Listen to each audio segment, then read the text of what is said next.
All right, guys, welcome back to MMAUnhinged. Today we are joined by Jesse Ronson. How's it going, buddy? Oh, it's going good. Just How was lazy. training? Did you do training today? I'm gonna go to the gym after this. I'm gonna go hammer some weights with a friend of mine. What you training today? You got anything in particular? It's always full body because I only lift weights at most maybe twice a week. So we're gonna do power cleans, deadlifts, uh, dips on the rings, and bent over row. Full body. So the fight you just had against Nicolas Dalby, that was your second stint in the UFC, and you finished that fight by rear naked choke. Was that the perfect way to come back to the UFC? Uh, I guess, getting a first round finish, can't argue with that. I mean, perfect way for me to come back to the UFC would have been first round finish via body shot, being the body snatcher and all. So the first 2.5 minutes, you two were going back and forth, and it was you were trading quite a lot, and then you finally landed a good counter left. Was that kind of something you worked on in camp for him to rush in and hit him with a counter left? Yeah, Dalby's a known blitzer. You watch any of his fights, he tends to bounce back and forth. He plays the counter game a little bit, but then when he comes forward, he rushes in, and he always brings his arms and elbows out wide. It took me a little bit to figure it out because he kept switching his stance, and I wasn't sure if he was going to counter or he was going to blitz. And I think he blitzed me twice before the straight left ended it, but it was easy to time his right hand after he started rushing in because his chin's way out in the air and there's nothing protecting him. So straight punches will beat looping punches every time. And it was only a matter of time before I caught him on the chin. So as I mentioned earlier, it was your second stint in the UFC, and your first stint you left the UFC in 2014, and then you fought in different promotions around the world. Did the hope and optimism still remain there that you will get another shot in the UFC? Of course, the goal was always to get back to the UFC. I wouldn't have kept fighting if I knew that I wasn't going to get back to the UFC. So I came close to quitting at one point, but there was a lot of convincing from friends and family to get back and keep doing it, especially with an organization called TKO here in Canada coming back. So it was just, it was close to quitting then. But then when TKO came back, I knew that was my way back in, and it just so happened to work out. So we mentioned earlier that you got the shot against Dalby on short notice. Where was you when you got the call for the short notice fight? Sitting exactly where I am right now. What was your reaction? I was facing this way. I was pretty shocked because my manager had told me after I beat Troy Lamson, I was like, yo, I'm ready to go to UFC. Like, if they need anybody short notice, let me know. And he said, yeah, with Saskatoon coming up in June, you're 100% going to get a call short notice. And then the whole COVID thing happened and that went out the window. But I still kept telling him, like, hey, man, I'm ready. Let's go. I sent Sean Shelby an email. I got my coach to send an email. And it worked out because the whole time during COVID, my manager was like, oh, they're not signing anybody. Don't worry about it, Jesse. You're just wasting your time. You're probably going to get hurt. They're not signing anybody. Even still, I didn't listen. I just kept training. And sure enough, Canada Day, I got the call. And it was because my coach sent Sean Shelby an email about me saying that I was ready and that I could do 170 because 155, I need an entire training camp for that. I'm not 23 years old anymore. I can't just, cut 20 pounds or 25 pounds in 2 or 3 weeks like I used to be able to and not give a shit and my body recover. If I did that now, it would definitely royally screw me up. So, yeah, I can do short notice 170 pretty much anytime, but 155, I need a training camp. So luckily for me, Dalby's opponent dropped out. I think it was Danny Roberts, who always gets hurt all the time. That guy cannot stay healthy. So, yeah, I got the call, and it was in Abu Dhabi, and you already know the rest. How fun was it? Was it more funner that you got the call and it was in Abu Dhabi and Fight Island, UFC Fight Island? Did that make it a little bit more special? I've been to Abu Dhabi twice before, so everyone's like, "Oh, did you get to go?" I was like, "I've seen everything in Abu Dhabi. Trust me, it's a one-day trip." And I did that. I went to Abu Dhabi twice in 2015 to fight. So being on Fight Island, that's historic, right? They call it Fight Island. There's never been anything like it. They call it the Mortal Kombat Island. So it was pretty cool going there for that. But it sucked being there because as soon as you get there, you have to stay in your hotel room for 48 hours. You can't go anywhere pretty much you can't go outside the island, or else you're not allowed back on. And there's nothing open on the island, so there's really nothing to do other than wander around the hotel. So it's like being quarantined in a building for 7 days. So yeah, and the 15-hour flight wasn't all that fun, except that it was in first class there and back, which that was pretty awesome. Never been in first class before. So we go back to the short notice call up to face Nicolas Dalby. Was it kind of expected, or did it come by surprise? It was very surprising. I wasn't expecting to get the call at all. As like I said, my manager said, nobody's getting signed to the UFC for a long time, dude. Don't worry about it. And with COVID, there was no fights going on. So I don't know why I was training, but I just kept training. Because if I wasn't training, I'd probably lose my mind. Like, this is my passion. This is what I love to do. So I need to train.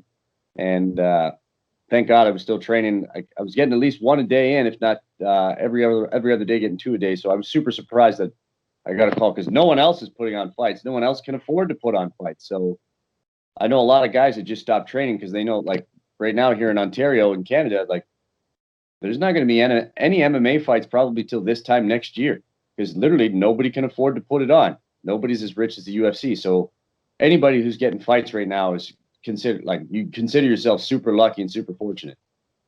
So that's back, especially back in July for sure. It was surprising, especially UFC. They pay the best. So when you did get signed to the UFC again, did they offer you was it one fight contract, or did they offer you more fights on the deal? I don't think the UFC's ever offered anybody a one fight contract, because that would leave them in a compromised position. You know what I mean? Because if the guy wins and he wins spectacularly and he gets the crowd over him, he's got that one fight. So it's like, all right, well, we'll sign you. But then that guy goes, well, I want more money. Give me more money. You know what I mean? And would the UFC sign them for more? Like, it puts them in a hard spot. So as far as I know, and it's rung true, they always sign everybody to a 4-fight deal, no matter what. So you get your 4-fight deal. They can cut you after one loss. So you could show up short notice, lose, and they can cut you, or you can win 3 and they can cut you. It doesn't matter. They have a hard time cutting guys off a win, because it doesn't make sense to cut a guy off a win. So, but everybody gets the same 4-fight deal when they sign, unless they're already some sort of megastar, then it's different. But every new UFC employee gets the same 4-fight deal. And it's up to them whether or not they want to cut you after 1 or 2 losses. So when you did get the call up for Dalby, and then they told you your opponent that will be Nicolas Dalby, who's a really, really good 170-pounder, really, really high talented, did you think, oh, how's my luck? I get back to the UFC and they give me a really, really tough guy, Nicolas Dalby? No, not at all. There's not a single guy that I'm afraid to fight at 55 or 170. There's just certain types of guys that I know would just be a stupid fight, like Kamaru Usman, the champion. He ain't going to strike with nobody. He's going to do exactly what he does every time he gets hit in the face, which is, grab somebody and hold on to them. And he's so big and he's so strong and he's so good.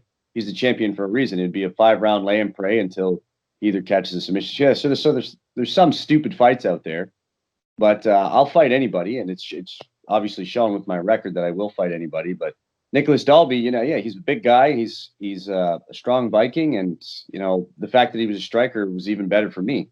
There's no striker that I won't fight at 155 or 170. I don't care how big they are, how tall they are, how dangerous their record is. I'll still do it, because I love to fight and I love to test myself. And I like to think that I'm the best. I know I'm the best striker in Canada, so I would love to fight guys elsewhere who consider themselves strikers. So yeah, I wasn't like, oh shit, Nicolas Dalby, like, damn, I'm gonna go 0-4 in my UFC. Nah, that thought never crossed my mind, not even once. I knew that I would win. Other people may have thought differently. Obviously, the matchmaker or the odds makers didn't think that I was going to win. But as a fighter, you can't have that lost mentality. You can't play in the absolute. Like, it crossed my mind that I could lose this fight, but the way I feel about it is that I'm going to win, and it's going to play out the way that I want to. So after getting the win on Fight Island, is the plan to stay at welterweight or drop back down to 155? No. I do my most damage at 155. When I'm training and I'm healthy, making 155 is it's difficult, but I can do it. And I'm one of the bigger guys at 155.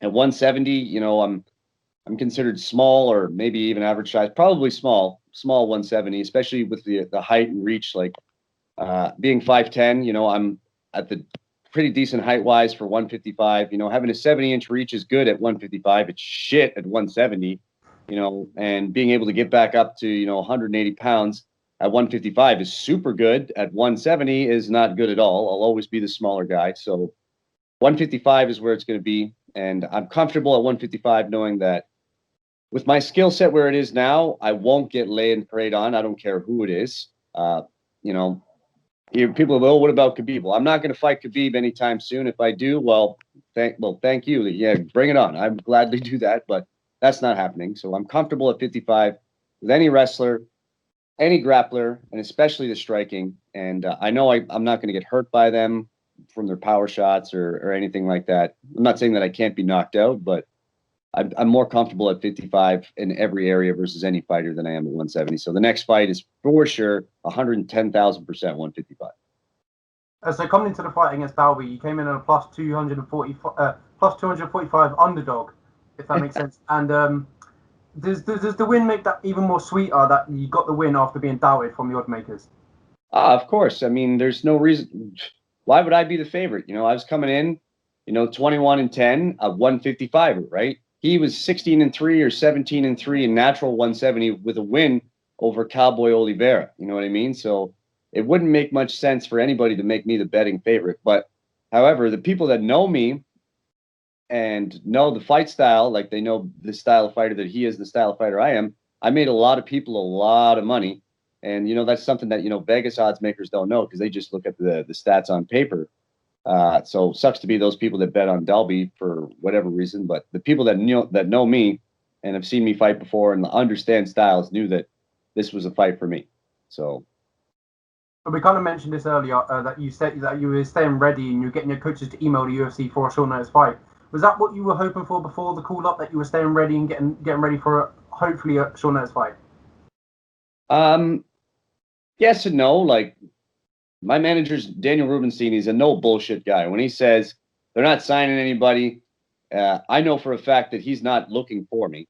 He's not going to be like, they're probably going to looking for guys inside the company because they have so many people. So the fact that they were banging out so many shows so often, like so many guys were getting hurt, they were running out of options that they had to outsource. But I wasn't expecting it. I wasn't training for a fight. Like I said, I was training once a day and I'm sparring. I didn't spar until literally the last 2 weeks before I left, because there's no point in banging yourself up and sparring and, you know, sparring hard when there's no fight coming up. Like, that's just absolutely, that's stupid. Sorry, pardon my language, even though I didn't say the word. It just doesn't make any sense there's too many people out there that have short careers from just continuously sparring all the time. And you get so many stupid injuries when you spar all the time. So yeah, I wasn't expecting to get this fight short notice.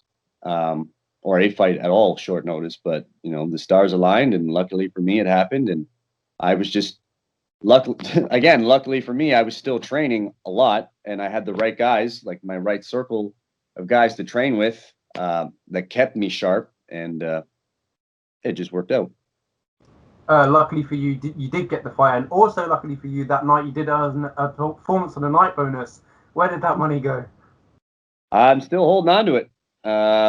It's not like I'm going to spend, you know, $50,000 like that. I mean, my car is still, you know, it's still running. It's still good. This money is going to allow me to catch up on taxes from previous years that I owe money on. And I got to put a big chunk of it aside for taxes for this year because of the amount of money that I made from that fight. So, you know, the government always wants their money. So, yeah, I have no idea what I'm going to spend it on. It's just extra money in the bank right now, and it's good to hold on to it. And we'll see what comes in the future. Mm-hmm. Was this the best moment in your career and the sweetest moment in your career to come back to the UFC, get that bonus, and, you know, get that win in the UFC finally? It wasn't the best moment of my career. I've had some pretty great moments in my career, like winning titles in small organizations and such. Like when Sam Stout, the only TKO champ. Oh no, sorry, Donald Guimet was, but Sam Stout was a TKO champion of Canada for the longest time. To have him, you know, pass the torch and put the belt around me when I won that title was pretty good. But yeah, for sure, it's the sweetest moment. I've always wanted to get that UFC win, and I want to get several more. Like we're just getting the ball rolling. So obviously, I want to bang out as many more wins as I can. And and get it going. But yeah, sweetest wise, because I made the most money that I've ever made my entire fucking life in one fight. So hopefully I can, keep adding to that and, keep making more money and keep getting more wins, because it's only going to get sweeter. Talking about getting it sweeter and more sweet moments, moving on to the future, who would Jesse Ronson like next? I don't, I said it on Fight Island, I'm pretty sure, the Luis Pena or Jalen Turner, like the 6'3" lightweights. Like, come on, boys, you're 6'3". You have to, like, your arms are like, your legs are the size of my arms. It just doesn't make sense. Like, you got to eat in order to be 6'3" and get to 155. Like I said, you're eating nothing but ice cubes and lettuce. Like, there's no way. There's just no way. Like, move up to 170, be a man. Like, hit puberty and be a man. Like 170, 185. Like, how can you be 6'3" and fighting and consider yourself a lightweight? That's just, to me, that's just disturbing. Like, that can't be healthy for them to maintain that body weight unless they're just natural scrawny beanpoles. Because I honestly feel like if I fought one of those two, I would break their legs with leg kicks.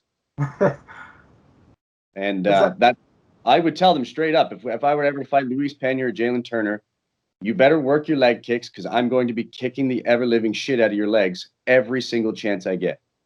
Like, I will beat both of them. If he's a lefty, that's too bad. I'm lefty too, so that lead leg's going down. If they're righty, I'm going to smash both their legs. And their bodies are just open. It's not that, maybe, like I said, maybe it's small man syndrome. I'm 5'10", so I'm not that small, but compared to a 6'3" guy, I am.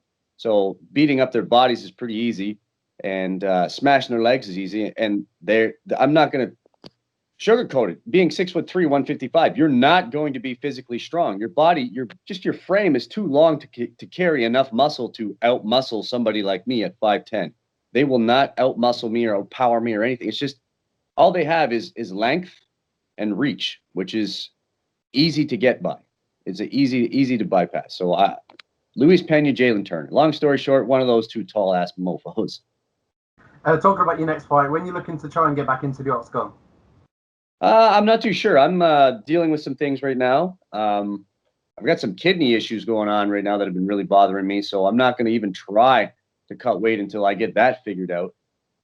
So I'm not entirely too sure. I've got a huge reservoir of money to sit on right now, so I'm not in any hurry. But when I do get back, I want to start fighting frequently and often, because I'm going to stay in shape. Because now that I'm at the peak of the career, there's no point in getting yourself out of shape and, training so hard for 8 to 10 weeks fighting and then becoming a fat piece of shit and then, having to do everything all hard again. It's better to just stay in shape, stay on point, and have a couple of more cheat days, but still stay on point. So when I do get back to it, expect to see a lot more of me. Will the kidney issues kind of affect your career and how quick you can kind of come back? Not really. It's just the fascia around my right kidney right now is super, super tight, and I have no idea why. And I honestly thought that my pelvis was rotated off or I had some ribs out or anything, because it's affecting everything from my neck all the way down to like my mid thigh. And I had no idea what it was until I was like, yo, your fascia around your kidney is on fire. Like, it's bad. And I was like, oh, is that why it's causing, like, I have some serious lower back pain and upper back pain. And he's like, oh yeah, it can radiate everywhere from your neck all the way down to your hamstring and your knee to your groin and your abs in front. I'm like, yeah, I feel that everywhere. So like, what can I do? I was like, I don't need surgery or anything like that right now. The kidney's not failing. However, the fascia tissue is just not releasing. So something's wrong, whether it's my diet or like I'm drinking a shit ton of water a day. Maybe I'm drinking too much water. I don't know, but I definitely need to figure that out first before I start, hammering out heavy practices and dieting and cutting weight. Because if I start dieting and cutting weight and I'm not giving enough nutrients to my body, this pain could get even worse. So I definitely need to let that settle down before I let anything else go wrong. Hopefully your issue does die away and then we can see you return back to the cage soon. 100%. It's like I said, it's not like I've had this issue before, but I think I have, but it's not been this bad. Like, it's been like ongoing for a couple of weeks, and it's just, I'm like, what the hell is the problem? So I'm seeing a couple of specialists, and we're going to try and see what the hell the real problem is. Maybe I'm passing a kidney stone and I don't know it. I hope to God not, because I don't want to be pissing out a rock the size of my thumb. So we'll see what's going on there. Well, lastly, it's quite a high possibility that the UFC is going to return to Fight Island in Abu Dhabi. Would that be interest you again to return back to Fight Island, or are you trying to look to go elsewhere, or maybe Vegas or something like that? To be honest, I don't really care. I would rather prefer Fight Island if I could get back there because Vegas, they take like 30 to 33% of your money right off the freaking hop. So it's like you make 100 grand in Vegas, well, you're only taking home 70, and then you got to pay your manager, a percentage of the total money you make. So, you're only taking home 60% of your money, and then you got to pay taxes on that when you get back home too. So, Fight Island, they didn't do that. So I just get to pay taxes on the overall thing. So, but I need to get a win in Vegas. I have yet to get. I fought in the PFL in Vegas, lost. I fought in the UFC in Vegas and lost. And it's like it's the fight capital of the world. So I would love to fight in Vegas and get a win. That would be sweeter than the UFC return win. Just getting that win in Vegas to be like, there, I freaking did it. I got a win in the fight capital where the UFC. That's where they're from. So that would be ideal. But right now, I don't really care where I fight. I guess there's only the two places, so right, it doesn't matter to me. Well, thank you so much for your time, and I appreciate your time so much. And hopefully, you come back in the cage and you get your problems sorted, and we see you return quite quick. All right, yeah, man, I appreciate that. Thank you. Thank you so much. All right, man. Have a good day. Bye bye.